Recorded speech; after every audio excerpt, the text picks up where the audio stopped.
Olá!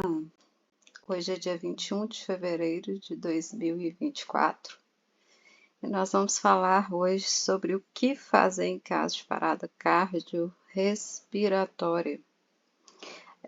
Vamos começar com o básico, né? No caso aí do ambiente extra-hospitalar, fora do hospital, e posteriormente teremos várias outras aulas aí referentes a vários tipos, né, de atendimento, seja no adulto, na criança, no neonato, intra e extra-hospitalar. As referências estão aí, são algumas aulas, né, que eu tive aí da USP e nós temos essas diretrizes aí da American Heart Association, que é o guideline, esse último que teve atualizado. Bem, quando a gente pensa em questão de estatística, né, relacionada aí às paradas, a gente sabe que o nosso país, ele, ele fica para trás, né? A taxa de sobrevivência de PCR extra-hospitalar aí, dentro dos primeiros 5 minutos, né, com desfibrilador, fazendo a reanimação aí a tempo, varia entre 50% e 70%, né? Então, de acordo com as diretrizes e cuidados cardiovasculares de emergência da Sociedade Brasileira de Cardiologia, as taxas, então, dessa sobrevida de PCR extra-hospitalar, quando ela é abordada dentro dos primeiros 5 minutos, com esse desfibrilador, aí é em torno de 50% a 70%. Para o outro lado, ambiente intra-hospitalar é pior ainda, né? A taxa de sobrevida aí é inferior a 20%, provavelmente devido às condições clínicas aí de maior gravidade desses pacientes, né? E os ritmos mais prevalentes aí é a questão da sistolia, né? Da atividade elétrica sem pulso. Aqui tem disponível, né, na internet. Apesar dos avanços recentes, menos de 40% dos adultos recebem a reanimação a tempo, né? E menos de 12%, gente, tem um DEI aplicado antes da chegada do serviço móvel de emergência.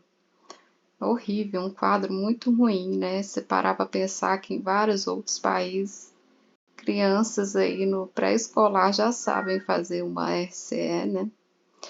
É muito triste. Qual que é a lógica, então, né, da reanimação cardiopulmonar? A lógica é o retorno da circulação espontânea, né? Esse é o pior prognóstico que a gente pode ter, né? A pessoa está morta, parou, né? E aí, se não é feito o procedimento, a cadeia, né, sistemática, o procedimento correto, esse paciente vai a óbito, né? Essa pessoa vai a óbito. E tudo, as manobras, tudo é feito para o retorno da circulação espontânea, tá? Então, essa reanimação aí é para o retorno da circulação espontânea, que a gente espera, né? E aí é a cadeia de sobrevivência da American Heart Association, que coloca para a gente no ambiente intra-hospitalar acima aí, e o ambiente extra-hospitalar, essa cadeia de baixo aí, né? E aí a gente vai falar rapidamente sobre o extra-hospitalar. A cadeia extra-hospitalar, ela pode ser feita por socorristas leigos, né? Por qualquer profissional de saúde, qualquer pessoa, né? São atos simples que salvam vidas, né? Que devemos ensinar para nossas crianças. O acionamento do socorro, como que faz, ligar, pedir socorro, né? Então a gente coloca aí o início dessa cadeia, a primeira coisa que a gente faz, né? A gente vai avaliar a cena ali, se coloca em risco a nossa vida, né? Claro. e a gente vai solicitar ajuda, tá? E a maior parte das vezes isso é feito de forma simultânea, né? Ou seja, ao mesmo tempo que eu estou, que eu já, né, avaliei a cena ali, que eu já estou olhando, por exemplo, o pulso do paciente, tudo, eu já pedi essa ajuda, tudo simultâneo, né? Então, primeiramente, tá? A gente vai avaliar a cena, se não coloca em risco a gente, porque às vezes tem um acidente, por exemplo, numa BR, tá seguro eu socorrer? Ou eu vou ser a próxima vítima, né? Próxima atropelada. Então, isso é avaliar a cena como um todo, tá? Depois é bater nos ombros da vítima chamando. Fulano, fulano, você me ouve? Você está me ouvindo? Batendo, então, de forma a chamar, né, essa pessoa, tá?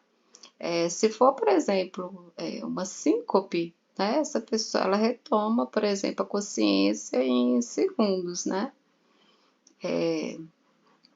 E aí a pessoa ela não respondendo, então, simultaneamente já vou acionar o socorro, pedir alguém, né, se tiver mais pessoas no local para acionar o socorro e procurar um DEA. O que é o DEA? Desfibrilador externo automático. Onde que pode ter um DEA? Pode ter num shopping, pode ter numa escola, pode ter, né? Às vezes um hospital está próximo ali, né? Enfim, tentar um DEA aí. Após feito isso, então, eu vou verificar esse pulso carotídeo. Como que a gente verifica esse pulso? Se você parar aí agora e colocar seus dois dedinhos aí, ó, o indicador e o médio, igual tá na figura aí, ó, você identifica na hora, tá? Esse é o pulso carotídeo. E ao mesmo tempo que tá verificando o pulso carotídeo, já tá olhando se o tórax desse paciente está expandindo ou não.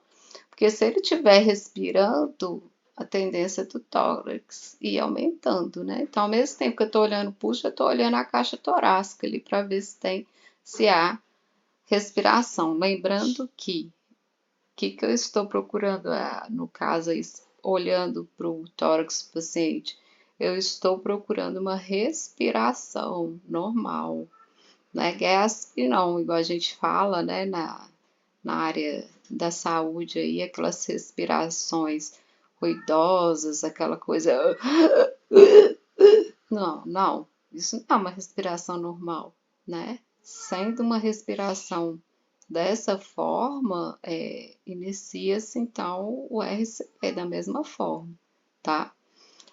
Tem que tomar cuidado a isso, porque às vezes o paciente dá um suspiro, a gente fala gasp, né?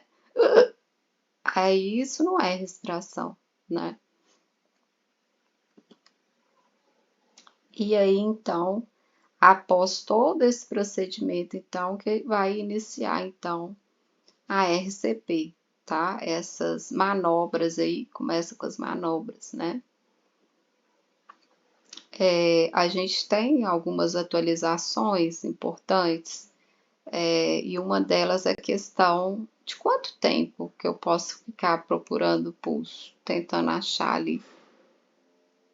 No máximo 10 segundos, tá? Entre 5 a 10 segundos no máximo.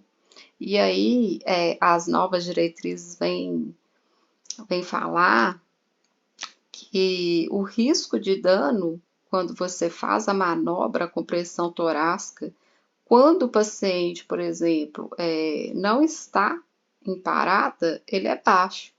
Então, por isso que o socorrista leigo, por exemplo, ele não consegue muitas vezes determinar com precisão se a vítima tem pulso ou não tem, né? E fica esperando ali, a vítima morre, né? Então é muito melhor. Então a diretriz vem falando isso, é muito melhor iniciar a manobra, né? Do que ficar sem fazer nada, tá? Então, na ausência aí da certeza de pulso, é iniciar a manobra para todos, tá? Socorristas leigos não devem verificar o pulso e devem presumir a ocorrência. Essa era o antigo. Agora, então, atualizado, 2020, então, recomenda-se, então, iniciar a RCP, tá? Pois o risco ele é menor. Uma outra coisa interessante que, embora o acesso intravenoso ele seja o mais indicado, na ausência desse acesso, vai intraósseo mesmo, tá? É uma opção aceitável aí dos profissionais de saúde, né? E aí essa imagem fala tudo. Como que eu tenho que ter o posicionamento? Aí você vê que a pessoa está agachada, mas ela está até um pouco mais afastada do que deveria. Ela deveria estar mais próxima esse joelho aí da vítima. E aí o braço ele tem que estar esticado. Olha a fossa cubital desse braço, está esticadinho, tá? Para ter precisão aí nas manobras. Olha como que tá os dedos, né? As mãos desse socorrista. Tanto faz qual mão vai sobressair, vai sobrepor em cima da outra aí, tanto faz, tá? Mas deve ficar dessa forma, porque o que importa para a gente é o punho da mão, que é onde vai ser feito a força, a profundidade da massagem, tá? Eu sempre falo que na hora, né, você não vai ficar medindo muito ali a questão de onde que vai ser feita a manobra. O socorrista leigo tem muita dificuldade para isso, mas é só você memorizar que faz um quadrante imaginário aí no tórax do paciente, que tem que ser desnudo, né? E aí você faz no meio, tá? Desse tórax aí. E aí a superfície rígida, né? Então, colchão, põe o paciente no chão, né? Cadeira, banco de carro, tudo é muito, não dá a profundidade que a gente precisa ali para esse retorno venoso, porque tudo é o retorno venoso, né? Então, se esse tórax ele não tiver a compressão ideal, não vai haver esse retorno, né? Vai ser em vão a minha reanimação. E aí a profundidade é entre 5 a 6 centímetros, ou seja, meu punho deve fazer a compressão de 5 a 6 centímetros. Não pode ser muito superficial, porque a ideia é ir lá no coração e bombear, porque o coração não está bombeando. Então a ideia é ir no coração e bombear, né? Então tem que ser entre 5 e 6 centímetros, pelo menos, falando aí do adulto, né? E a velocidade de 100 a 120 compressões por minuto, tá? Então é uma velocidade que você deve contar em voz alta ou na sua cabeça, tá? Aí conta 1, 2, 3, 4, 5, vai contando, aí deu 9, 10, aí você não vai parar, mas na sua cabeça você reinicia. 1, 2, aí quando dá 20, você fala 9, 10. Aí você já sabe que é 20. Pode contar dessa forma, tá? Até algumas pessoas colocam musiquinhas, né, e tal. Mas o importante para o socorrista leigo é saber que essa manobra, ela não pode parar. Ela não pode parar até o socorro chegar, tá? Por quê? Porque a ideia não é fazer o trabalho do coração. O coração ele não para, né? Então a ideia, já que ele está parado, a ideia é fazer o trabalho para ele, né? Então é continuar na velocidade de 100 a 120, quer dizer, deve ser rápido, mas é um rápido que me permite ver o retorno do tórax. E aí que pega muita gente, né? Porque muitos alunos, quando começam a treinar, eles não deixam, não é visível esse retorno do tórax. Se o tórax ele não retorna, gente, a circulação ali, ela não vai ser feita de forma eficaz, né? Igual a gente quer, né? Manual ali. Então, eu devo ver esse retorno, eu devo ver esse retorno do tórax, tá? Para que haja, então, o retorno de forma correta, tá? Eu vou parar? Não, vou continuar. Continuar até o socorro chegar. Ou outro profissional de saúde, ou outro socorrista no local trocar comigo, que nós vamos ver, tá? Mas se não tiver, vai ser você mesmo, tá? Que vai continuar com essa manobra aí. Lembrando do braço, lembrando da posição, né, correta, mais junta ali, né, do corpo do paciente, tá? E não pode parar, tem que continuar. A melhor forma que eu acho para quem está começando, socorrista leigo, é contar em voz alta mesmo, tá? Para não se perder aí. A cada dezena, conta-se então de 1 a 10. E assim vai fazendo, tá? Hoje a gente para por aqui, tá? Foi só uma rapidinha aí mesmo para começar, né? Para entender que só eu tenho medo, né, de fazer, eu não sei fazer direito. É melhor você fazer errado do que ficar sem fazer, tá? Sem fazer nada, ok? Então, isso aí pode salvar a vida do paciente. Mas se você lembrar do braço esticado, ajoelhado do lado, no caso mais próximo do paciente do que essa figura, e você lembrar disso tudo, a superfície tem que estar rígida e você não pode parar essas compressões num ritmo rápido e profundidade 5 a 6, pronto.